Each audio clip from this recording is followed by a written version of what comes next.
बांगलादेशातील हिंदूंवर होणाऱ्या अत्याचारांच्या विरोधात बुलढाणा जिल्ह्यात आज आक्रोश मोर्चा काढण्यात आला। या मोर्चात जिल्ह्यातील प्रत्येक तालुक्यातून हजारो हिंदुत्ववादी कार्यकर्त्यांची आणि महिलांची उपस्थिती होती।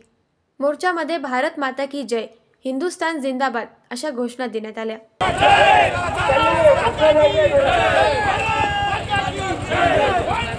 बांगलादेशातील हिंदू धर्माच्या साधू संतांवर, महिलांवर आणि अन्य हिंदूंवर झालेल्या अत्याचारांचा निषेध करण्यात आला। या मोर्चात अनेक कार्यकर्ते उपस्थित होते। आमदार संचेती यांनी बांगलादेशी रोहिंग्या विरोधात निषेध व्यक्त केला।